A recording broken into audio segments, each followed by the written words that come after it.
Welcome back to Charlotte's Web, Chapter 10, An Explosion. Day after day, the spider waited, head down, for an idea to come to her. Hour by hour, she sat motionless, deep in thought. Having promised Wilbur that she would save his life, she was determined to keep her promise. Charlotte was naturally patient. She knew from experience that if she waited long enough, a fly would come to her web, and she felt sure that if she thought long enough about Wilbur's problem, an idea would come to her mind. Finally, one morning toward the middle of July, the idea came. "Why, how perfectly simple," she said to herself. "The way to save Wilbur's life is to play a trick on Zuckerman.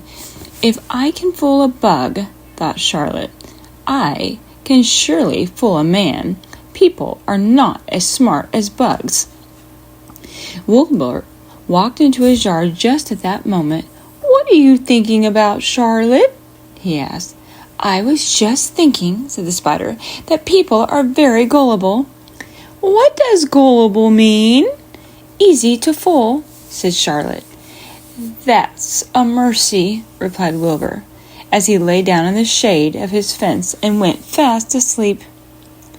The spider, however, stayed wide awake, gazing affectionately at him and making plans for his future.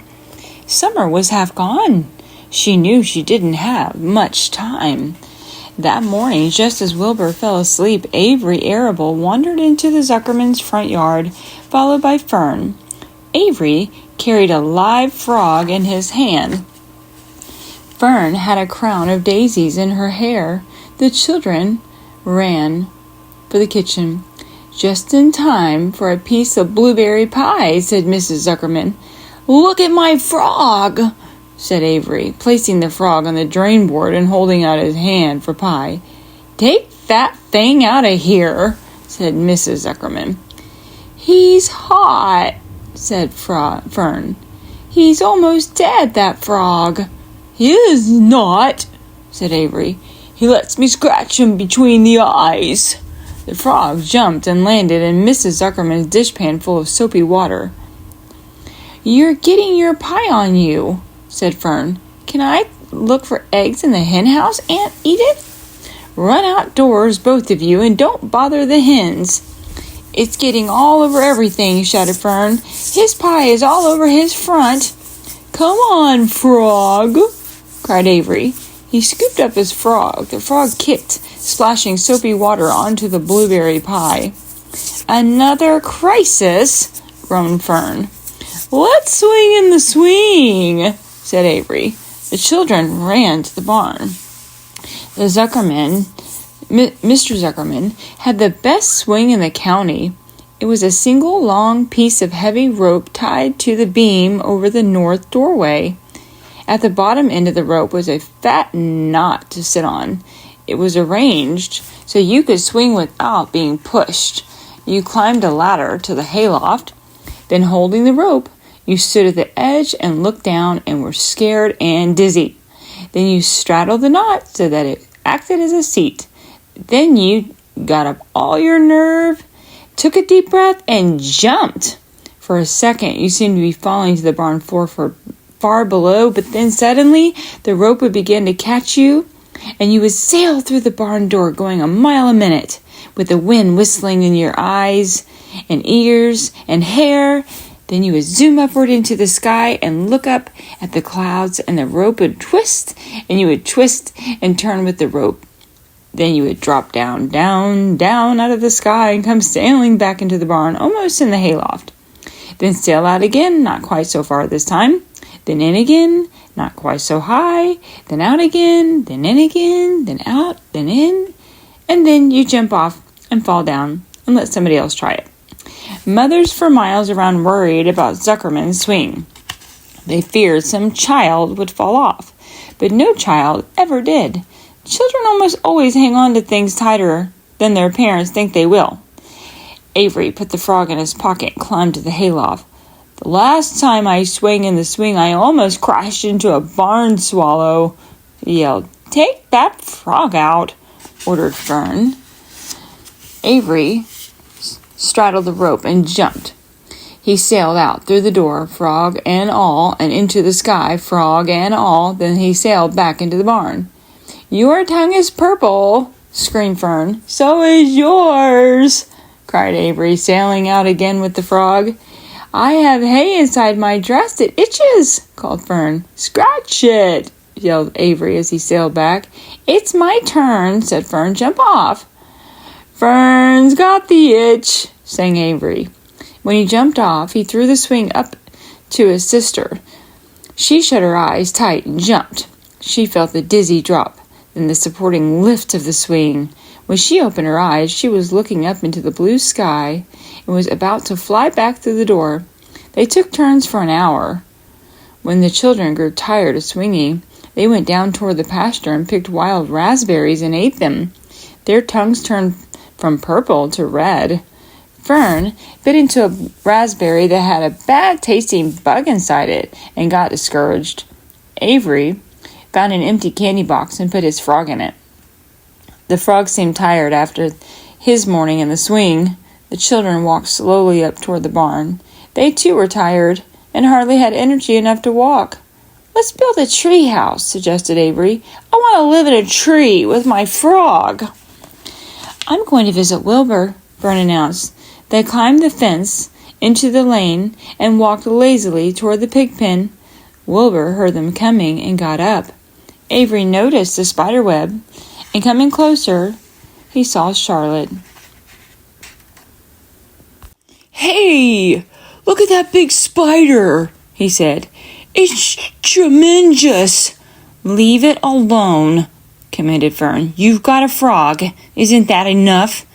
"That's a fine spider, and I'm going to capture it," said Avery. He took the cover off the candy box. Then he picked up a stick. "I'm going to knock that old spider into this box," he said.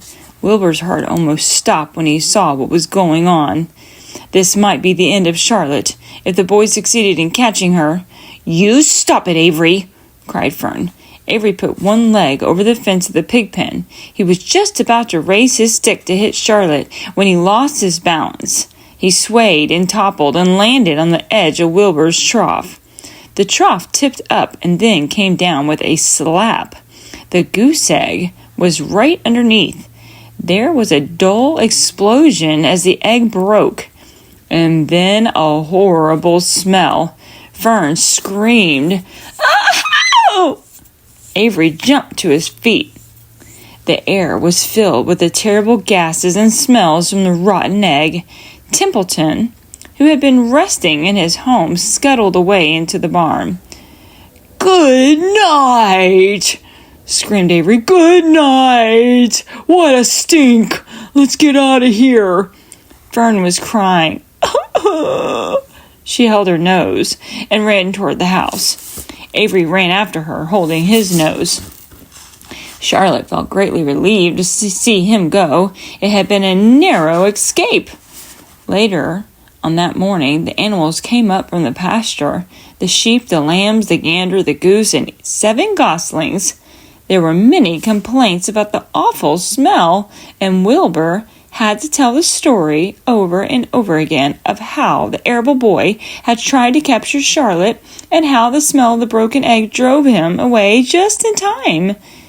"It was that rotten goose egg that saved Charlotte's life," said Wilbur. The goose was proud of her share in the adventure. "I'm delighted that the egg never hatched," she gabbled.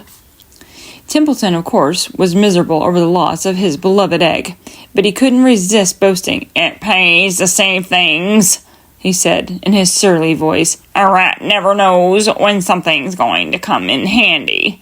I never throw anything away." "Well," said one of the lambs, "with this whole business is all well and good for Charlotte, but what about the rest of us?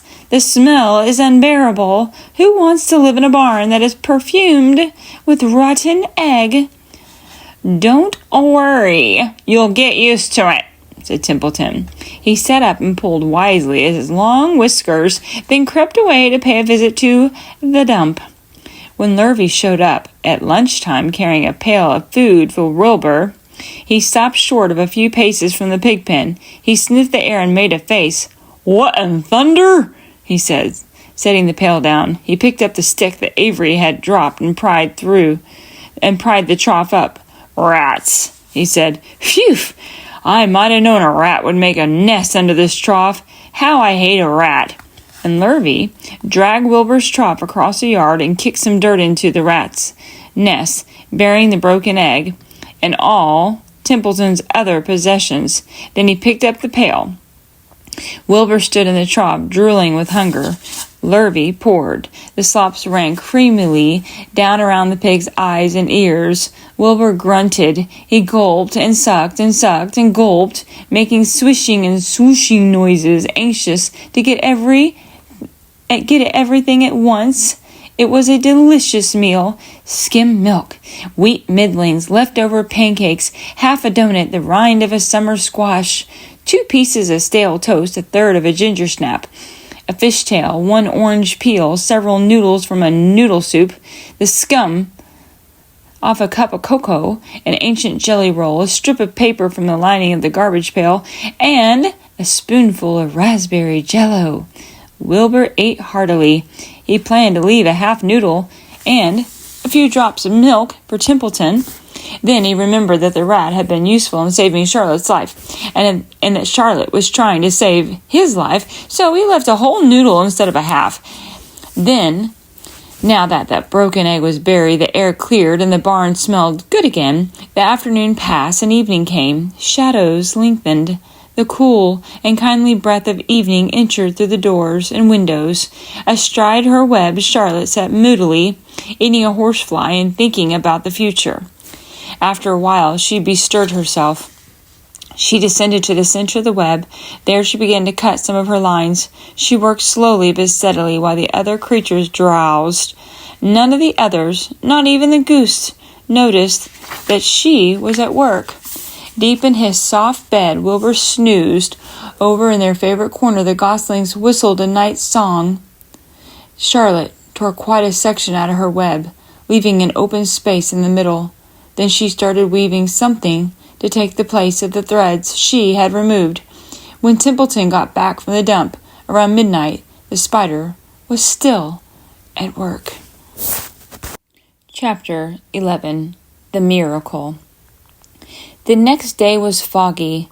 Everything on the farm was dripping wet. The grass looked like a magic carpet. The asparagus patch looked like a silver forest. On foggy mornings, Charlotte's web was truly a thing of beauty. This morning, each thin strand was decorated with dozens of tiny beads of water. The web glistened in the light and made a pattern of loveliness and mystery, like a delicate veil. Even Lurvy, who wasn't particularly interested in beauty, noticed the web when he came with the pig's breakfast. He noted how clearly it showed up, and he noticed how big and carefully built it was. And then he took another look, and he saw something that made him set his pail down.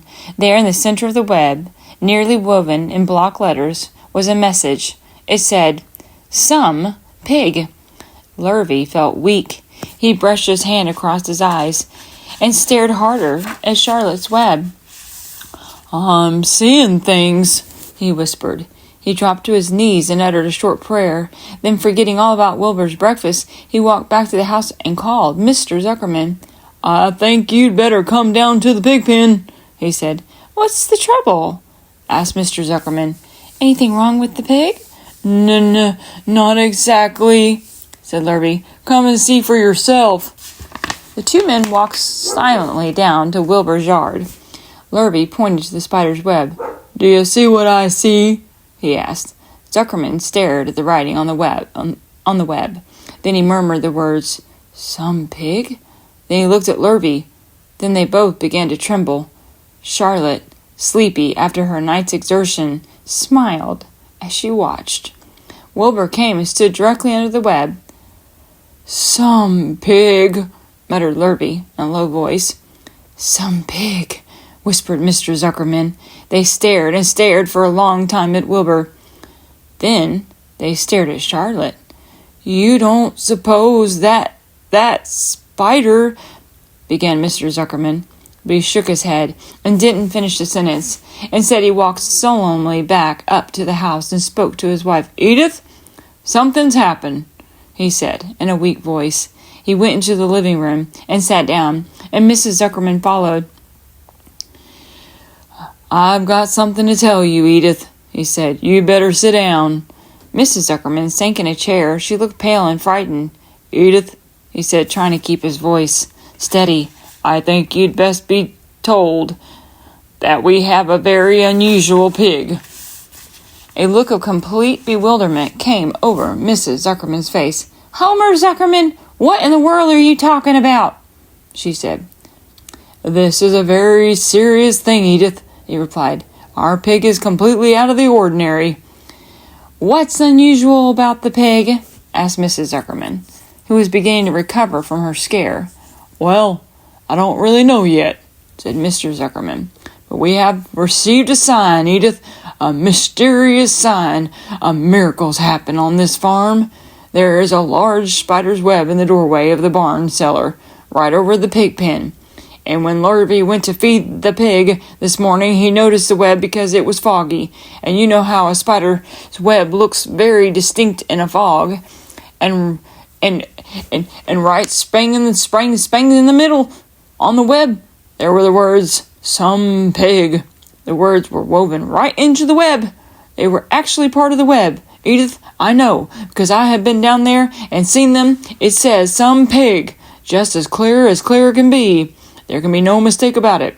A miracle's happened, and a sign has occurred here on earth, right on our farm, and we have no ordinary pig." "Well," said Mrs. Zuckerman, "it seems to me you're a little off. It seems to me we have no ordinary spider." "Oh, no," said Zuckerman.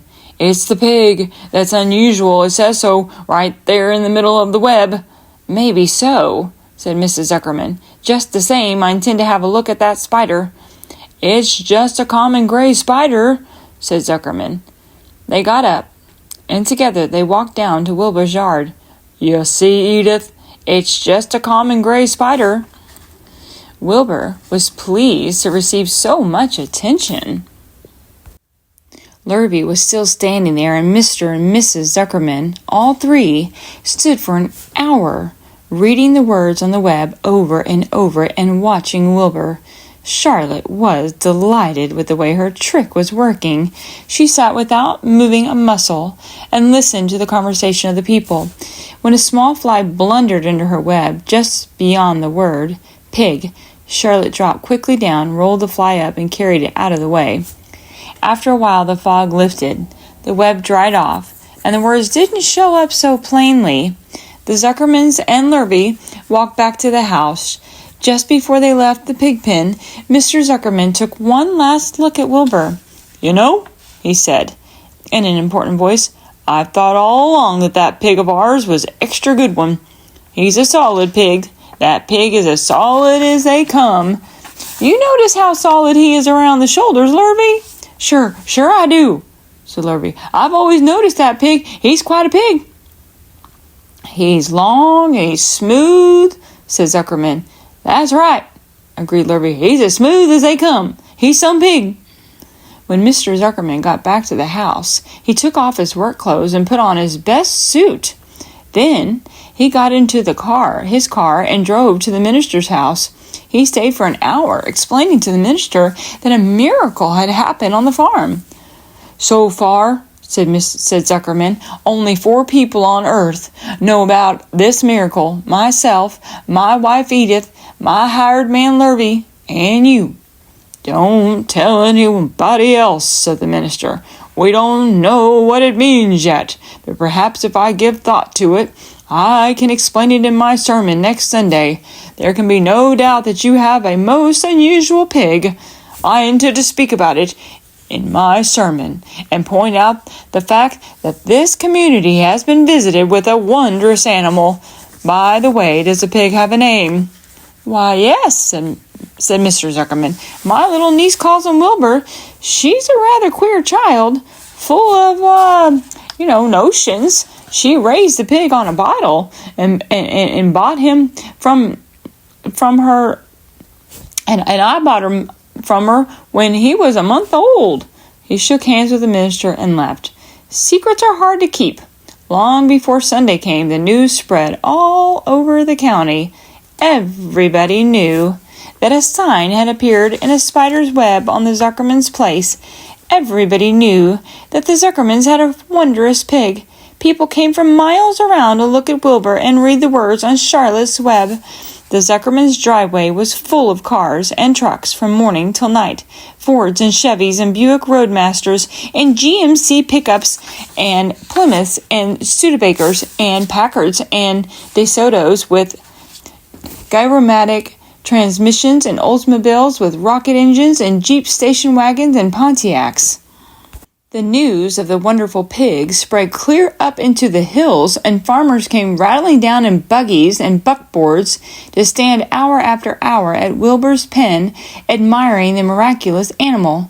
All said they had never seen a pig, such a pig, before in their lives. When Fern told her mother that Avery had tried to hit the Zuckerman spider with a stick, Mrs. Arable was so shocked she sent Avery to bed without any supper as punishment. In the days that followed, Mr. Zuckerman was so busy entertaining visitors that he neglected his farm work. He wore his good clothes all the time now, got right into them. When he got up in the morning, Mrs. Zuckerman prepared special meals for Wilbur. Lurvy shaved and got a haircut, and his principal farm duty was to feed the pig while people looked on. Mr. Zuckerman ordered Lurvy to increase Wilbur's feedings from 3 meals a day to 4 meals a day. The Zuckermans were so busy with visitors they forgot about other things on the farm. The blackberries got ripe, and Mrs. Zuckerman failed to put up any blackberry jam. The corn needed hoeing, and Lurvy didn't find time to hoe it. On Sunday, the church was full. The minister explained the miracle. He said that the words on the spider's web proved that human beings must always be on the watch for the coming of wonders. All in all, the Zuckerman's pig pen was the center of attraction. Fern was happy, for she felt that Charlotte's trick was working and that Wilbur's life would be saved, but she found that the barn was not nearly as pleasant. Too many people. She liked it better when she could be all alone with her friends and the animals. That's it for today. Join me next time for Chapter 12, A Meeting.